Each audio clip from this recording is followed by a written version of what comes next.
Okay. It's 4:01. We're going to go ahead and call the meeting to order. Welcome, everyone. And we have a couple of things and one delegation, a well-known delegation, actually. So he's going to tell us a whole pile of good news. Nice. So we'll go ahead and call the meeting to order. Any declaration of pecuniary interest? Confirmation of council agenda. Councillor Webster. Deputy Mayor Campbell. Councillor Webster. Are we taking roll call first or? Oh, sorry, I didn't do that. Okay. Councillor Webster, are you here? Present, yes. Deputy Mayor Campbell. Present. Councillor Humphreys. Present. Spencer Hopkins. I'm here. Susan. I'm present as well. Okay. Now, confirmation of the agenda. Tom moved it. Glenn seconded. All in favor? In favor. Humphreys. Councillor Webster. Favor? Deputy Mayor Campbell. In favor. I'm in favor. And this evening, we have Rory Richards with us to go through our year-end accounting and give us some good news. So, Rory, the floor is yours and welcome. Good to see you. All right, thank you. Good to see everybody. I think everyone has a copy. I'm not sure electronic or maybe a paper version of the statements. I'll just refer to the page number in the statement just for so you know what page we're on. If anyone has any questions as we're going through, just stop me and we can answer them at that time. I'll start with the first page, page 1, independent auditors report. I'm just going to briefly go over that.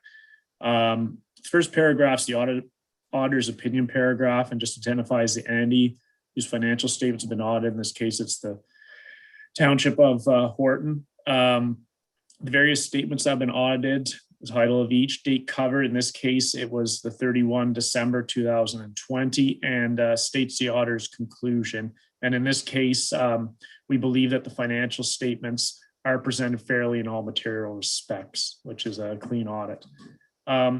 The second paragraph, basis for opinion, just states the audit was conducted under the Canadian Generally Accepted Auditing Standards. We are independent and fulfilled our ethical responsibilities, and we believe that the audit evidence we obtained is sufficient and appropriate to provide a basis of opinion. The fourth paragraph's management's responsibility for the financial statements. In this section describes the responsibility of those in the organization that are responsible for preparing the financial statements, and ultimately those in charge with governance are responsible for overseeing the township's financial reporting process. Then the last paragraph's the auditor's responsibility, and so our objective is to obtain reasonable assurance the statements are free from material misstatement. Reasonable assurance is a high level of assurance, but not a guarantee that an audit conducted in accordance with Canadian Generally Accepted Auditing Standards will always detect a material misstatement. And material misstatement is considered material individually or in aggregate. It could be reasonably expected to influence the economic decision of the users. That's pretty much the highlight of the auditor's report. We'll move on to the, I guess, the first statement in the financial package, which is the statement of financial position, which in a for-profit entity is generally referred to as a balance sheet. I'll just move down through the various line items. If anyone has any questions, let me know. First area is financial assets, and there's cash and cash equivalents. The cash equivalents are just items that'll be turned to cash within 3 months or can be turned to cash. We can see cash increased by about $574,000 from the previous year, and that's the result of accounts receivable decreasing, deferred revenue increasing, and accounts receivable also increasing, and then there was also transfers to reserves, which increased the cash balance at year end.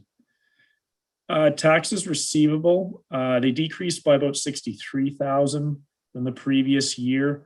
Taxes are currently about 5.22% of total taxation billed. That also includes the county and school taxation.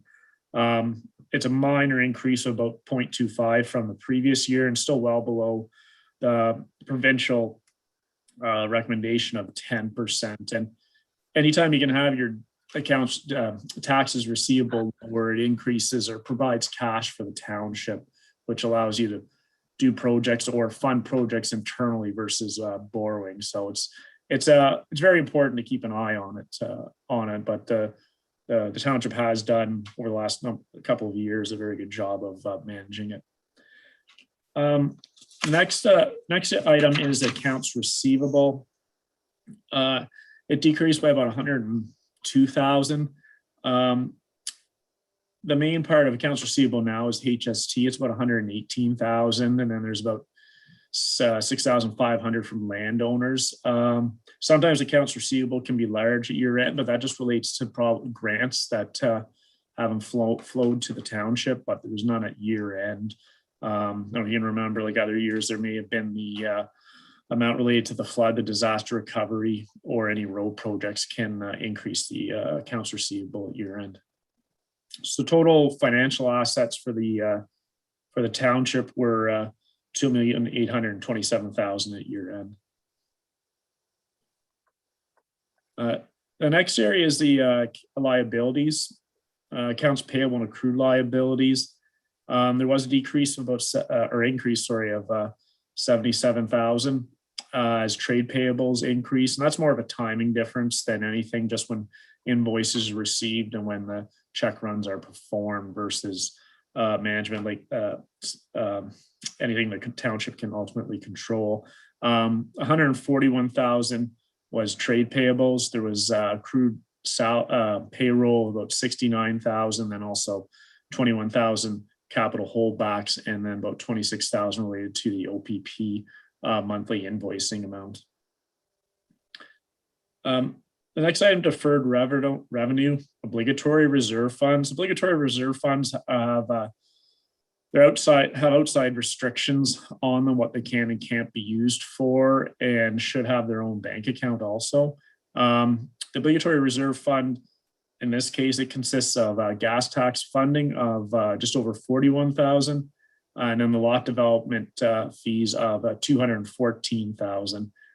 There's a detail in the notes section of the activities, but there was revenue of about 87,500 for gas tax, and then almost 140,000 of development fees in the year.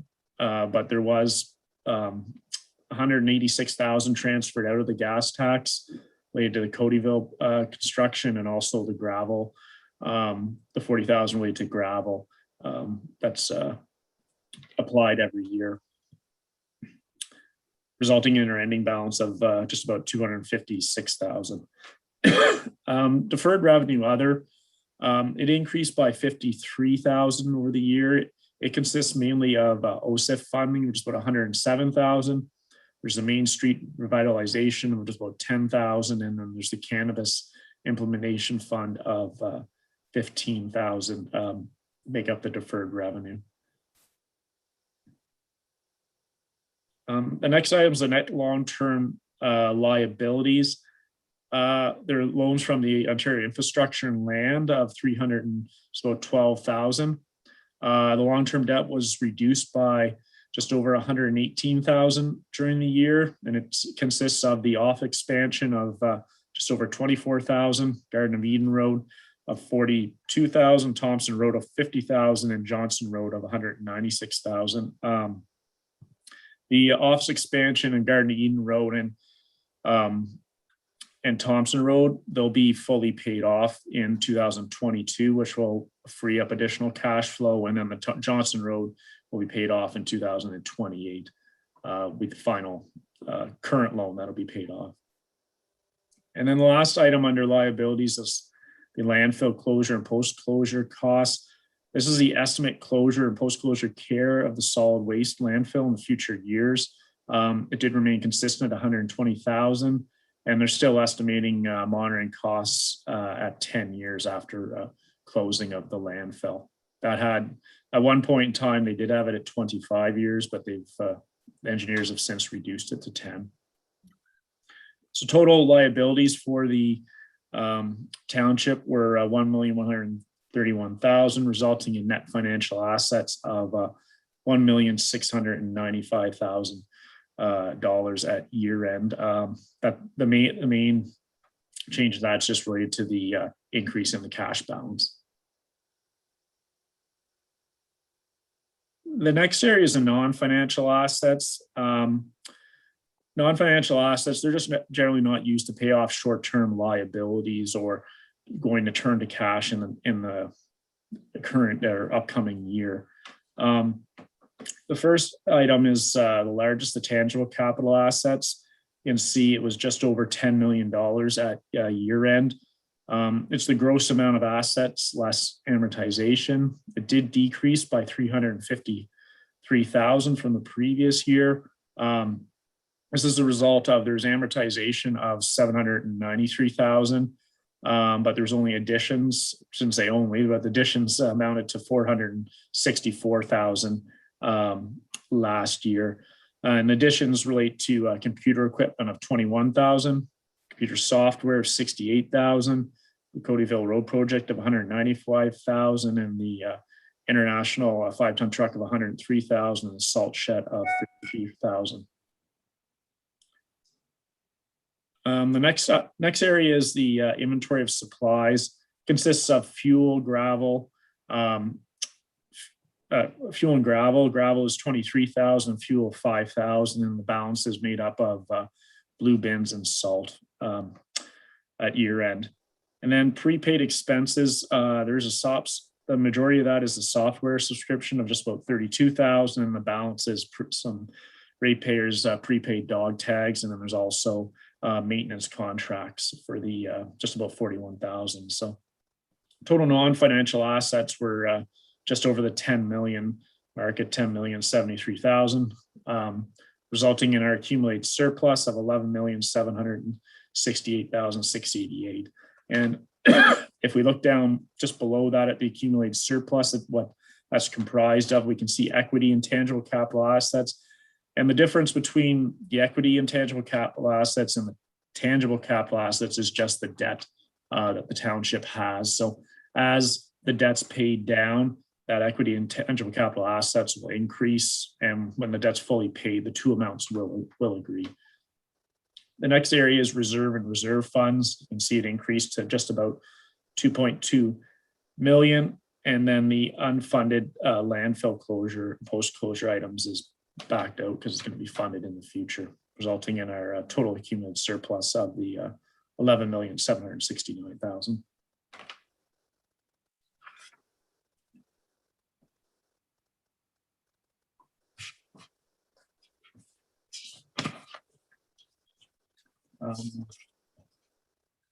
So I'm not sure if anyone has any questions related to the statement of financial position. If not, we can, if we just flip ahead maybe to page 15.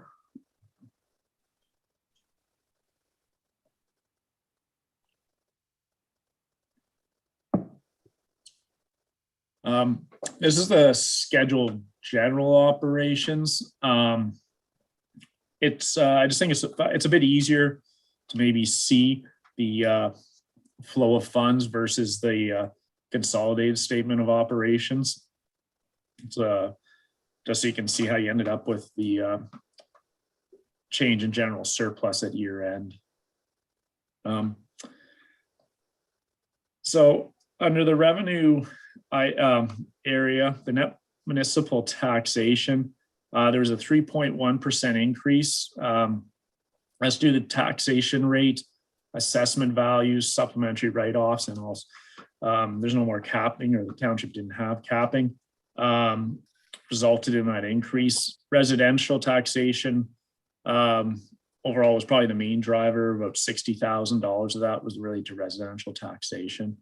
And overall, it was very close to budget, within $3,000 on close to 2.5 million.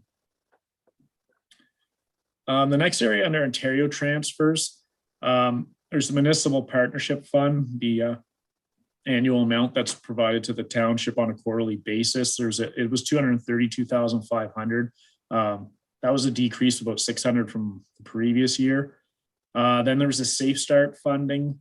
It was related to COVID of just over 90,000 that the township received.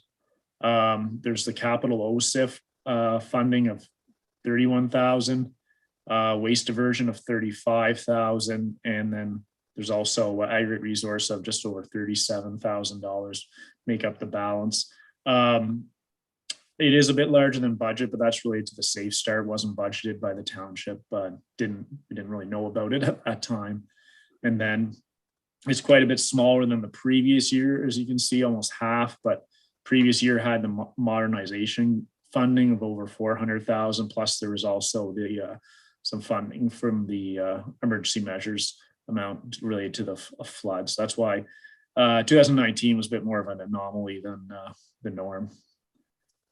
The next item under government transfers was Canada, and it consists mainly of the gas tax, which I referred to previously, of just over $186,000 that was brought into revenue. Other municipalities, minor amount of $150. It's just related to general government revenue. And then under other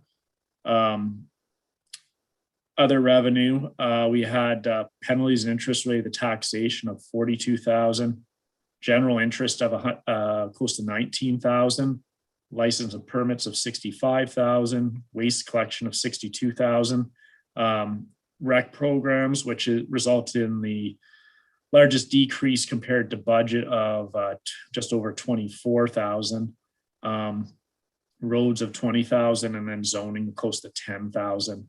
There was a decrease in the amount of interest of about 10,000 related to budget.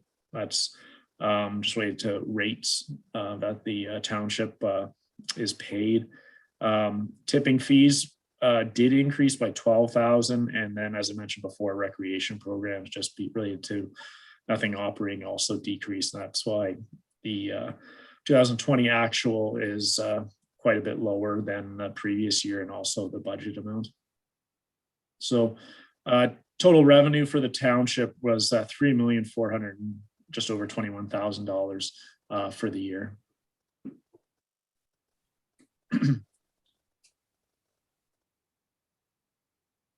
In the expense area under general government, the main items are council wages of 108,000, administration wages of 354,000, and then materials related to administration of just over 120,000. And within that, there is amortization of just over 13,000.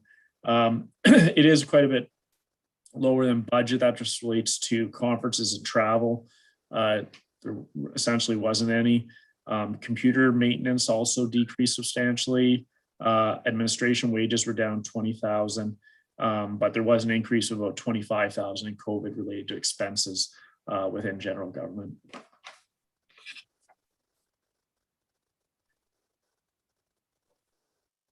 Under protection of persons and properties, you can see that it was about just over 740,000, which was a bit higher than budgeted, but there was fire of 139,000, policing of 158,000, which is the largest portion, building permits of about 58,000, and emergency measures of 33,000. And previous year had flood related costs. That's why the previous year is so high compared to 2020. The next item is the transportation, the largest costs for the municipality. There were salaries of 382,000, materials of 675,000, and interest of 8,662. Also within that is the non-cash expense of amortization of 692,000. Salaries were about 45,000 less than budget. Fuel also decreased by $18,000 related to the overall expense being lower than the budgeted amount. Environmental services, the main item within that is the contracts of just over 300,000, wages of 54,000, and materials of 33,000. And there's about $3,500 worth of amortization also within environmental services. Contracts were about 18,000 lower than budget, relates for the small difference. Health services, that's the doctor recruitment amount of just over $34,000.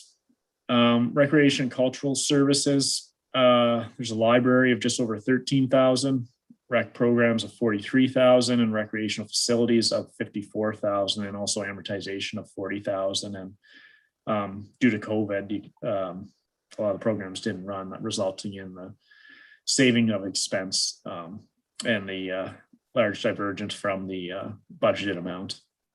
And then the last item is planning and development, and planning and zoning. That was the 4,482 relates to planning and zoning.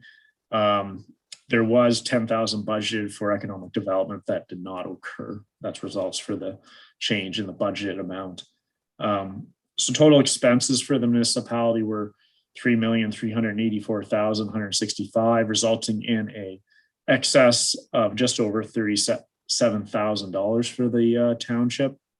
But then we see below that under transfers, there's transfers to reserves of 271,626, and then transfers from the equity and tangible capital assets, resulting in net transfers of the same amount of $37,002, resulting in a general surplus at the year end of nil amount.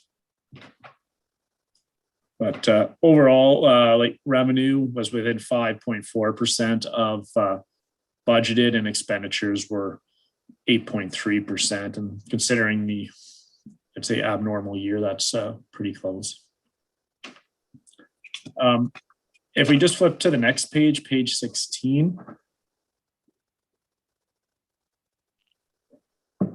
As a schedule of reserve and reserve funds, it's provides, we can see that there's a contributions of 606,000 from general operations, but then there's also transfer to operations of the 334,000, resulting in the change in reserve funds we saw previously of 271,000. And we started the year with the 1,927,410, resulting in ending reserve and reserve funds we saw in the statement of financial position of 2,199,000.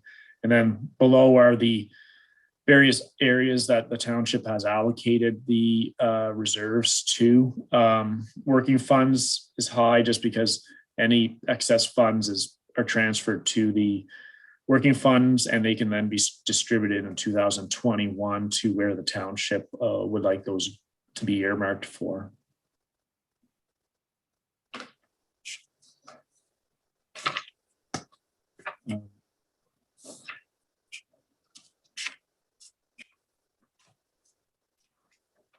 If there's no questions on those two statements, we'll just maybe we'll flip back to page 5, which is the statement of cash flow. I think I spoke of earlier when we were talking about the increase in cash balance. This just provides a little more detail of where cash was either tied up or produced by the municipality. We can see that we had our surplus of just over 37,000. Then we add back the amortization of 792,594. It's an expense, but it's a non-cash expense, so there's no funds flowing out of the township. And there's also the gain on disposal of tangible assets is taken out because that's also a non-cash revenue item. So cash from operating activities was just over 791,000. Next area is the change in non-cash working capital balances. And that's with these accounts, it's just whether they increase or decrease can either produce cash for the municipality or tie it up. As I kind of mentioned with accounts receivable, we can see by taxes receivable and accounts receivable decreasing. They provide almost just over $163,000 to the municipality. Accounts payable, it's the opposite. If you don't pay, if you have a higher accounts payable, the cash hasn't come out of the bank, so it's going to produce cash. And then deferred revenue, that's revenue that's been received by the township prior but hasn't been spent, so it also increases. So total cash provided by non-cash working capital balances was at just over $302,000, resulting cash from operations of just over $1 million. And then from that, we have cash flows used for financing, which is the payment of the long-term debt of the $118,000. And then the last area is just used for capital activities, and those are just capital purchases for the municipality.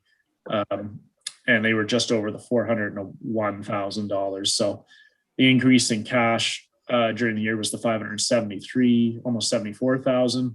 And we started a year with the $1,858,000, resulting in our ending cash balance we saw in the statement of financial position of $2,431,000.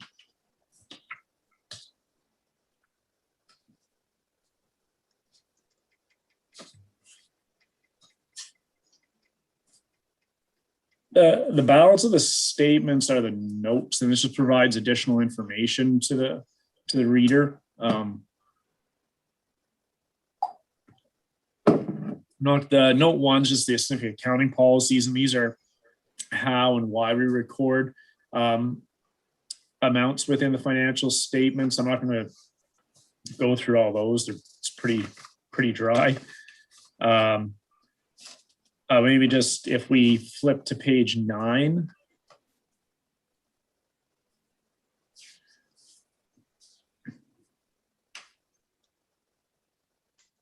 On page 9, we see note 4. That's these are the amounts that the township collects for the school boards and county, and these amounts that are have to be paid to these entities also, and they have to be paid within the calendar year, even if the municipality doesn't collect the funds from the ratepayers also. And then note 5 provides the breakdown and the activities within the deferred revenue of the obligatory reserve funds. The next page, note 6, it relates to the landfill. Overall, we can see there is $192,000 related set aside for landfill and reserves. Estimated remaining capacity in cubic meters are just about 25,500, and they're expecting remaining useful life is 12 years. And then, as I mentioned before, the monitoring is going to be for about 10 years after that.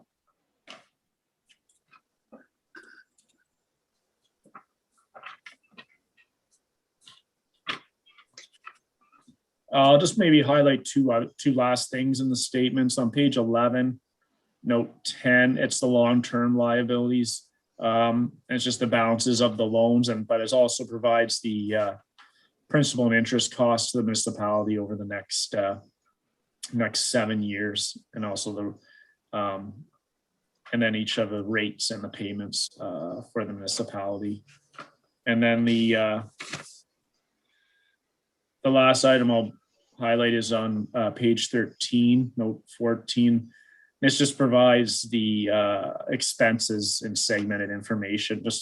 It provides a different way for the expenses versus the ones that are presented on the general operations.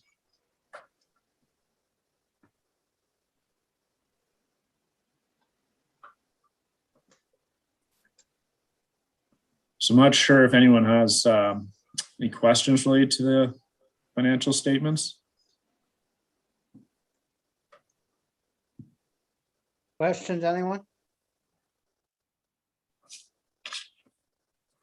It's so well explained, Rory, everybody got it first go around. Yeah, or they fall asleep, I'm not sure. Yeah. I think the one last, there's one other document that Hope wanted me to go over it's referred to as a management letter. It's just providing some I wouldn't say like the letter reads like deficiencies, but it's just more ways to strengthen internal control or improve versus weakness. It's just more improvement. Like everyone's trying, I guess, to be the best you can be. The first item is just the bar revenue, and it's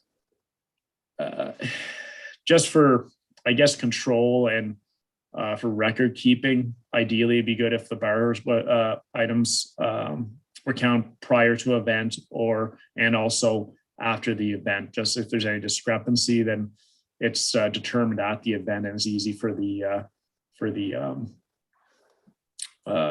municipality to find out what went wrong or what error occurred. Okay, I do have a question on that one, Rory. Okay. We have the townships looking after an association looking after the rec and not the township itself. So what is required to give back to the township as far, because that will come out of these financial statements and go into their own financial statements if that does happen. So we wouldn't have to, the township itself wouldn't have to be concerned over the bar revenues or anything. It'll be just a general revenue statement, right?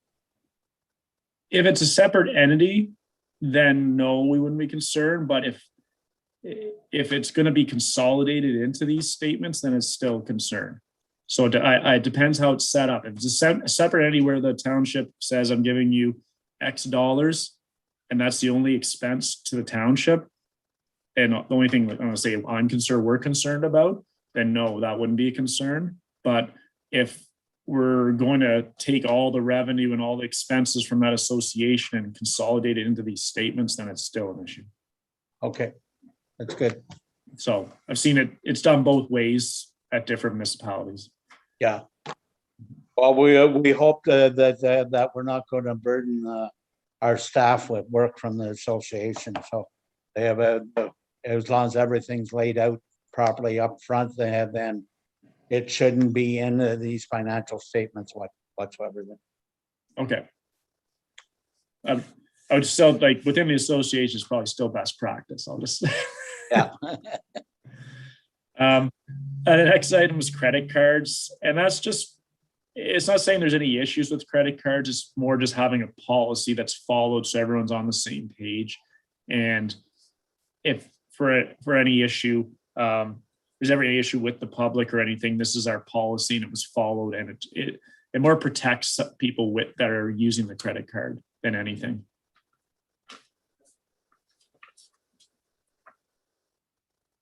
The next three items, bank reconciliation, taxes receivable, and accounts payable subledger. These kind of fall out. There's kind of two items. There's change in staff, but then there's also the new computer system that was implemented, which caused a lot of, I shouldn't say a lot, it caused some issues. And what happened, these items weren't always, they weren't, just because of that, things kind of didn't happen on a timely basis related to that, because there's some, when the information was brought over, it wasn't brought over, I would say in the easiest format. And there's some items that caused reconciling problems, which took a while to sort out, versus staff just not doing the work. It just took a lot longer to perform the job than normally. So we're just saying on a go forward basis, these should all be performed on a monthly basis, and also as close as soon as possible after month end. And then the last item under general ledger, it's just saying like everything should be recorded in the general ledger, like transfers to and from reserves and capital items, and those items just to provide council to look at, so any time in the year they can see cash wise or expense wise where they sit, versus if you wait till year end, all of a sudden it can look like you have a large surplus, but no amounts have been related to reserves, so it can change the look of the statements quite a bit. Good advice. Okay. Any questions of Rory on that? Doesn't look like that. Oh, sorry. Deputy Mayor Campbell. No, and I agree with the tail end, just for, we can do a snapshot as it's going along instead of, you summarized everything. Especially over the last year, it's been a non-typical year, the last 2 years. And, with trying to track and keep everything moving forward, it eliminates the surprises. So the general ledger, I agree, would be simplify it so there's no surprises, even if we addressed it quarterly for the year. Thank you. Any other questions? Comments? Man, I wish I could get them agree as much with me as they do you. Through the Okay. chair. Councillor Webster. Oh, I just want to thank Rory. What a great presentation. Very easy to follow now that going through it and all that. And I just want to thank you for that. That opens our eyes and we're in good shape. And thank you for your help. All right. Well, thank Very you. easy to understand. Thank you. Maybe we can meet in person sometime. September, guaranteed. September. We already put it in the general ledger. Okay. Okay, thank you very much, Rory. Well presented. We're glad to know that we're on the right track and we're being looked after. Thank you. Okay, just I guess overall though, you have to, they still should be approved by council. The statements, like they're still draft form technically, so. Okay.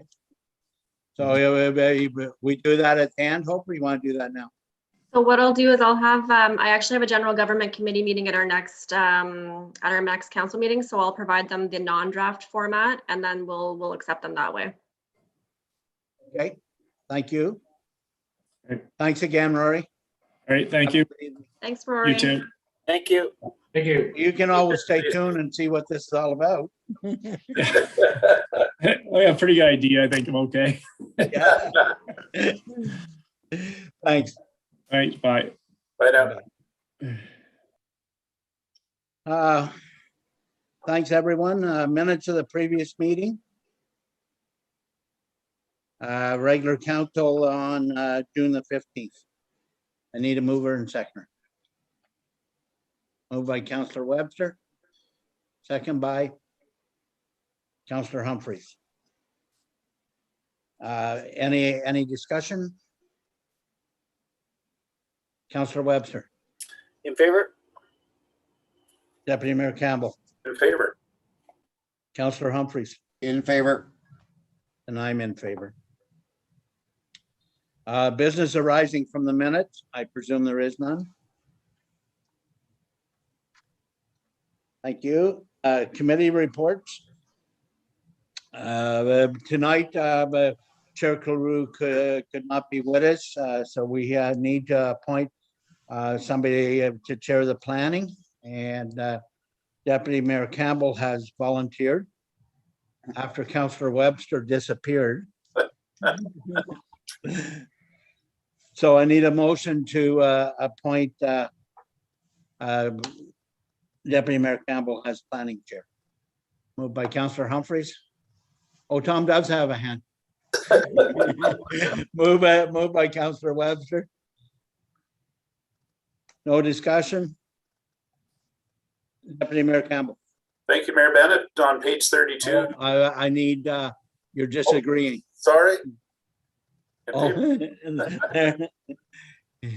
He's having, oh, see you. Bye.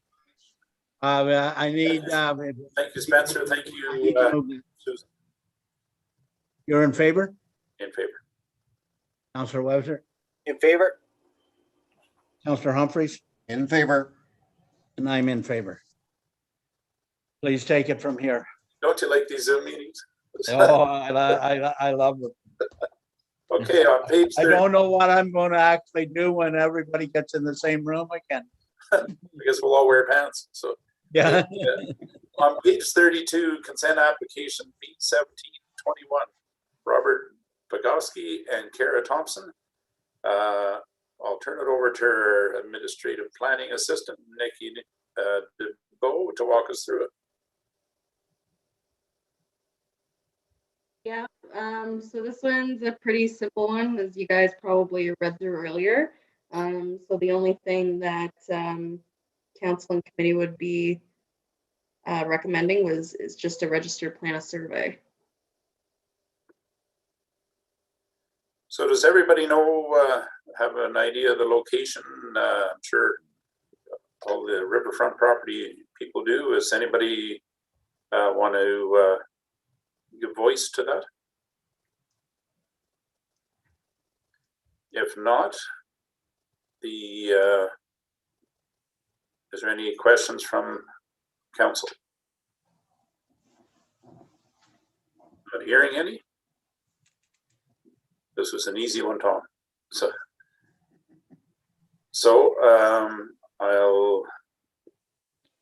We'll look at this at the tail end, and we'll move on to page 39, which is the May 2021 building report. And as you can see, we're coming on strong, even though it's been a year of testing. So value of permits, 5,807,300. A little shy, but we got lots of year to go yet. Any questions on the building report? There's no doubt that it's going to be high by the end of the year with that number there right now. And we need to make 100% sure that we get Deputy Mayor's $100 that he said he was going to throw in the pot. Absolutely, it's still there. Yeah. I blew the dust off it the other day, so it's earmarked for recreation should it be required. So, so again, hopefully with lumber prices starting to fluctuate a little in the downward spiral, hopefully we can see some building going on. I know the prices for real estate and housing right now is at an all-time high.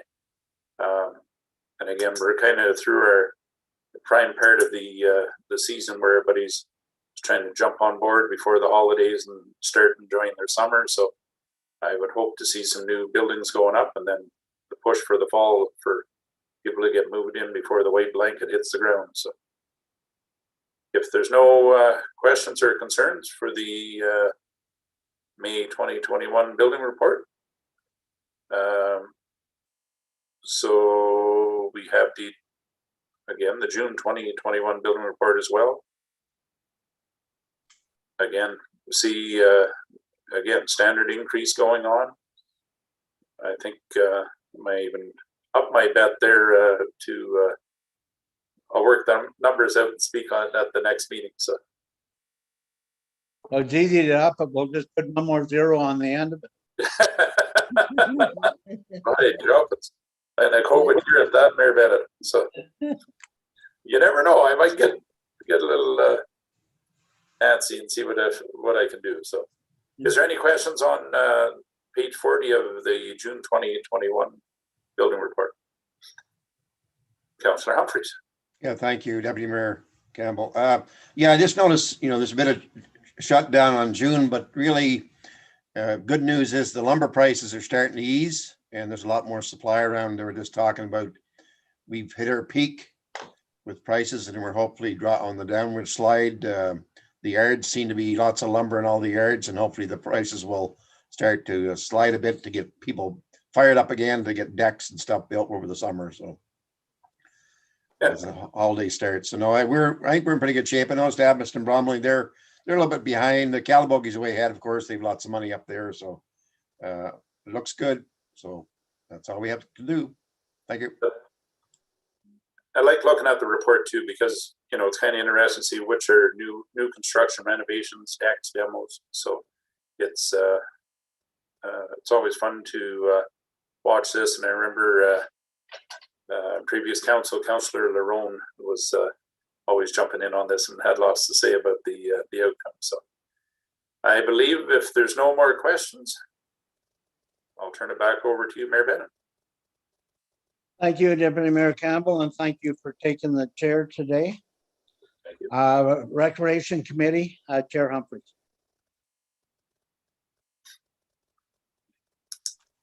Thank you, Mayor Bennett. As reported in the committee report, we have an excellent coordinator named for the Winter Games, Cindy Burwell, experience from Europe on a lot of things. We're still trying to get a bunch of names. The HRA has still been brought up at every meeting, and a little update on the community challenge. Like I just noticed on Facebook that it was 3.3 million minutes, 100 plus residents tracked for physical activities on over 4,500 time events of activities. So it's been all sent in, and we're in the running, but we're not in first place. But per population, we're in pretty good shape, and that's good news in that end of it. So the fencing around the property is still on hold and still been talked about in the meetings, but nothing's been put forward. And so that's all. It's in the report. And thank Amanda for making the report for me. And if there's any questions, I'll take them now.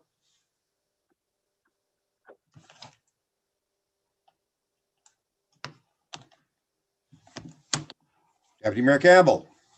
Again, just want to,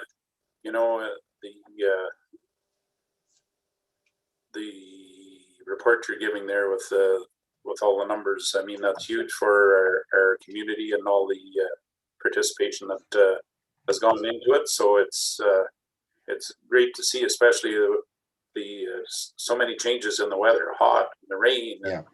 And, I just going to mention that how hot it got. well, that's it. So I guess Horton turned up the heat when the heat was turned up. So to put those numbers out, again, huge effort and great leadership.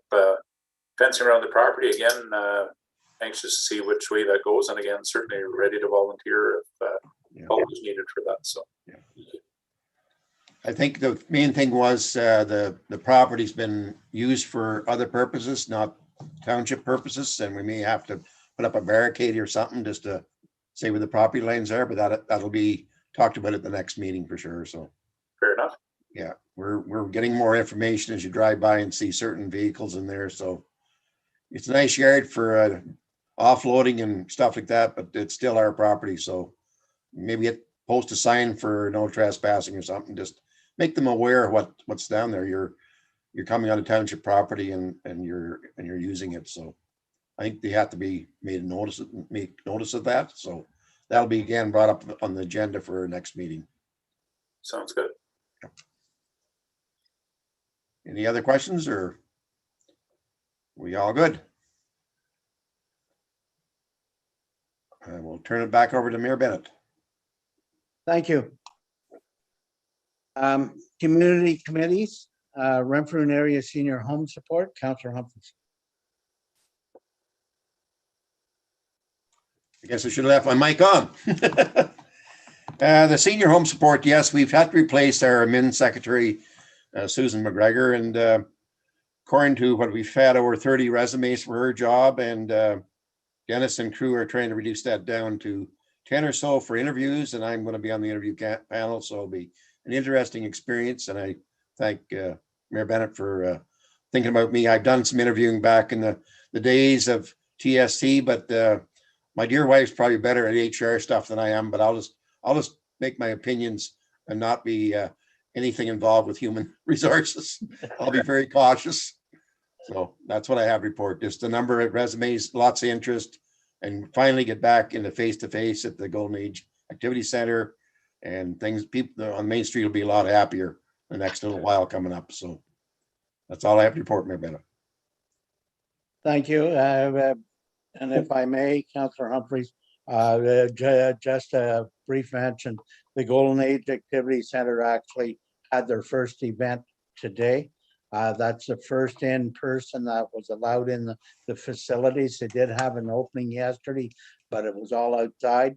And they're really restricted on how many can be in there. So as the people want to use the facility, there is appointment times that are required in order to make sure we stay within the numbers that the Ministry of Health have given us. But we are open again. It's the first time in 15 months. So it's nice to see we're at least moving forward. Thank you. Community safety and well-being plan, Deputy Mayor Campbell. Not a whole lot to report on other than I'm sure everybody's received the letter from regarding Patrick Finnegan. He's had major health issues and quite a story to read. And I reached out to him and wished him all the best. But he does assure us that that there's a means in place for our reporting and again with his health issues. Hope, I guess, may be able to word that a little bit better. So if I could. So Patrick Finnegan is basically the chair of the Renfrew detachment area, as well as the Upper Ottawa Valley detachment area for both community safety and wellbeing plan committees.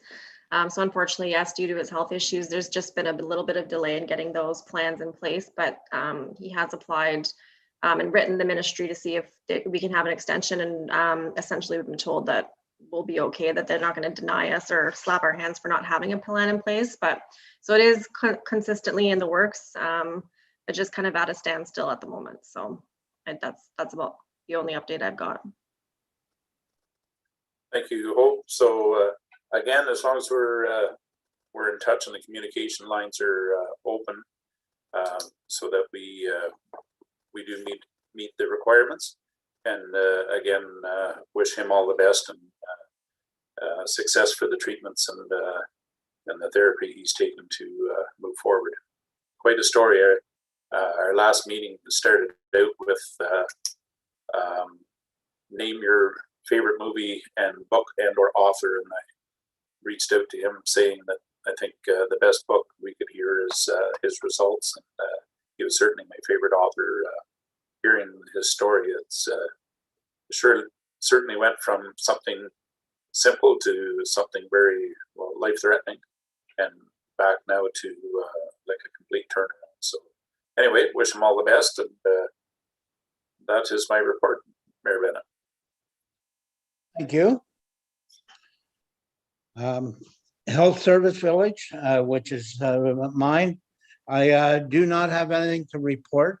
As everybody is well aware, our health teams are now pretty well established in where we sit. And we're hoping that with true negotiations that the Health Service Village will actually look after, the health team will look after what the Health Service Village used to have to do. We are still have a commitment of 2024, but with everything that's going on with the virtual healthcare, with the way they're set up, we're hoping that there'll be doctors available to look after.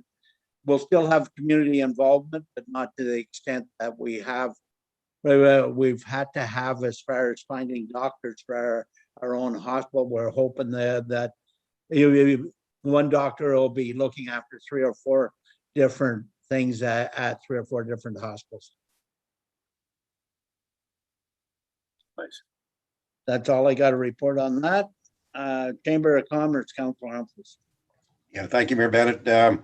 We have a new sign saying Information Center beside the library. The office is open. Again, limited numbers. It's a nice sign. They just got it redone. So they're still using the QR codes in the windows for people that come in and can't didn't want to wait in line for the tourism QR codes. And Gail's happy to be back in.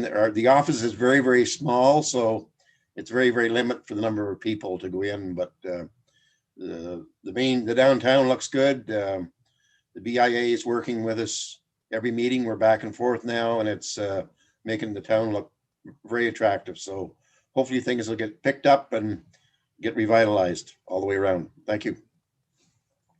Thank you. County Council, I have to apologize. There's no report in your package. But our meeting at County Council this month happened to be on the 30th of June. It wasn't over till 4 o'clock in the afternoon, and by that time, the office had closed for the weekend. So there was no time actually to get it submitted in your package. But we will have it in for the next council meeting for review in order to see what's happening up there. And I presume that we can put it on a separate item. We'll have time to review it all and go through what's actually happening at county. The operations, the road work does have some issues that need to be addressed, or at least information, so everybody knows what's going on there. But that's about all I have to offer till I actually get the package out to you so you can review it. I'll definitely be able to attempt to answer questions. So that's all I have at county right at the moment. And of course, county has taken the month of July off, so it won't be anything to report in the month of July. So we'll have this report to do in July, and then we'll have a window of another 45 days before there's another report. Information correspondence. Deputy Mayor Campbell. Okay, thank you, Mayor Bennett. I guess I'll echo Councillor Humphreys, the Ottawa Valley Business News. There's a lot of good reading in there. Some I'm sure will become controversy as, you know, what if we have individuals that do not want to be vaccinated, and how does that work? Do we have a policy, or don't we? I know there's lots of legal being quoted in on that right now to keep people safe, because I'm surprised at the amount of people I've spoken to that still have not been vaccinated, and you know, each their own. A lot of positive startups and for hiring, and just a lot of good news and good reading in there. I think everybody should take a chance to read it. And again, they're promoting the local, your local resources and taking advantage of that. So just really good reading in that this month. Thank you. Councillor Webster.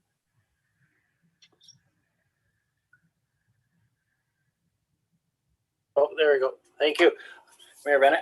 Yeah, Ottawa Valley Business, great information. There's lots of stuff in there that, you know, I'm finding myself reading it 2 or 3 times because I catch something the next time. Tenders and all that is all great information for us. That's all I had for that one. Okay, thank you. Councillor Humphreys. Yeah, I enjoyed, I always enjoy the news, the on-track article with the shrinking workforce and trying to really promote the resources, like Deputy Mayor Campbell said. But I think part of the problem is with the stay home money from the government, it's really cut down the numbers. People are still nervous about going back to work, and I know a minimum wage is going to pop up to $15 an hour at the end of the year. Another article that's very sad is the opioid crisis.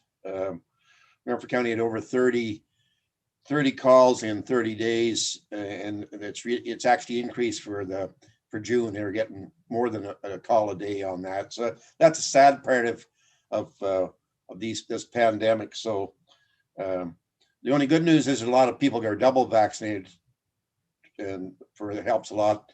You know, you're feeling more comfortable now. You still got to wear a mask, that's fine, but you don't mind standing outside without a mask on, chatting with people, or meeting small groups indoors. It's sort of nice coming around. And I was a bit selfish. I talked to my team on economic development. I said, what's more important, having a meeting with my crew or getting my vaccination? And I was selfish, and I took the double vaccination and got it done that night. So that's why we didn't have a meeting in June, Mayor Campbell or Mayor Bennett. So that's all I report. Okay, thank you. The only thing I'd like to bring forward I would hope everybody had a chance to read the Roma Insider and actually see who was speaking and what was on the conference table as we move forward. The deadline for that is getting awful close, I believe, is it, Hope? I don't know what that deadline is off the top of my head. Sorry. Okay, so we'll find out and hope we'll get everything back to you. So I honestly don't know whether I'm going to be able to attend, but there is 2 speakers in there that I would like to hear because of the change in the ministers down there. I would like to hear what they have to say, but I'm not 100% sure whether that's doable for me right at the moment or not. So if anybody has any time that they could actually spend, I haven't done a conference on the computer, so I'm not 100% sure how much value that's in it doing it that way. But I would like to hear them speakers, but I could probably tune in afterwards. Councillor Humphrey. Yeah, it says you want to submit your questions to the quorum for Friday, August the 6th. So there's quite a few, definitely a lot of good speakers there. We have a good range, but that is sort of the dates. There's dates Monday morning, Monday afternoon, Tuesday morning, Tuesday afternoon, or Wednesday morning. But I mean, we have a lot of cross section of people that are going to be there. So, and I'm hoping I'll be in Nelson, BC for that week. But if the smoke continues, I will not be going. Thank you. Okay. Thank you. Anything else on the information packet? Nothing being heard? And Nikki, thanks for the calendars all the time. They're very helpful. And it's really helpful because I can call you up and ask you because I don't have it with me. Action correspondence, we don't have any. Bylaws, we don't have any. Notice a motion for the next council meeting. I do have something different to say about that. At county council, we actually had the first one, a notice of motion that I've actually had in the county council this term. And it was very beneficial what it was used for. It was used for the Truth and Reconciliation for the Indigenous community. And it was very useful to get it on the floor before council left because it wasn't part of the agenda when it was put forward. So it didn't have enough, and it worked quite well. And that's something that we do as a council have to learn some history of how things actually develop over the years, and we will be required to be able to act on situations with the knowledge that we will learn from the course. I did give Hope a name of a university out in Saskatchewan that actually presenting the course, but I don't believe she's got any costing available to see what that costing is yet. And the county, I believe, is actually looking into putting one on a county level also. So it hopefully over the summer months, we're going to come back and we are going to have to recognize the Algonquins on our agenda every month. And we'll actually just follow what the county's doing to make sure that we're actually addressing it properly at that time. But it's going to be at least 60 days before we get to where we need to be as far as addressing it.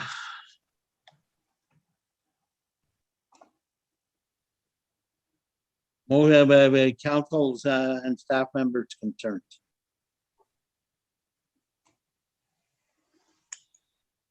That good? Right on. Thank you. Motion for reconsideration. Haven't had this one yet. I can't get it off the agenda, so someday I'll have to find out. Resolution, so So that council, upon recommendation of the planning committee, approve consent B 17-21, Robert Pagowski and Kara Thompson upon the following condition being met, a registered plan of survey. moved by Deputy Mayor Campbell, second by Councillor Humphreys. Discussion? Councillor Webster Favor? or Humphreys, In favor? Deputy Mayor Campbell, In favor? and I'm in favor. That council accept the May and June 2021 building reports as information. Councillor Webster, Councillor Humphreys. Any discussion? Deputy Mayor Campbell, In favor? Councillor Humphreys, In favor? Councillor Webster, In favor? and I'm in favor. That council accept the recreation committee chair's report as information. Moved by Councillor Humphreys. Second by Councillor Webster. Deputy Mayor Campbell, In favor? Councillor Humphreys, In favor? Councillor Webster, In favor? and I'm in favor. That council receive the reports for community committees and county council as information. Moved by Deputy Mayor Campbell, second by Councillor Humphreys. Councillor Webster, In favor? Deputy Mayor Campbell, In favor? Councillor Humphreys, In favor? and I'm in favor. That council accept the CAO clerk's information memo for July 6, 2021. Moved by Councillor Webster, second by Councillor Humphreys. Deputy Mayor Campbell, Favor? Councillor Humphreys, In favor? Councillor Webster, In favor? and I'm in favor. That council went into a closed session meeting at 5:09 PM to discuss the following items pursuant to section 239(2)B and E of the Municipal Act. Personal matters about an identifiable individual, including municipal or local board employees, participation, and section E, litigation or potential litigation, Thompson Road road allowance issue. Okay, moved by Deputy Mayor Campbell, second by Councillor Humphreys. Councillor Webster, In favor? Councillor Humphreys, In favor? Deputy Mayor Campbell, Favor? and I'm in favor.